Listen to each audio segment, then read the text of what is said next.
Ngayon, pangarap ko na ipamasawa ka.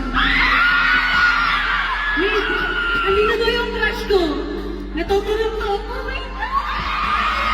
Alam mo, sobrang hirap abutin ng pangarap. Pero ngayon, nandito na guys ako. But, Toronto no need kasi nandito na ako at nandyan ka na. Ako dati, pangarap ko maging princess, pero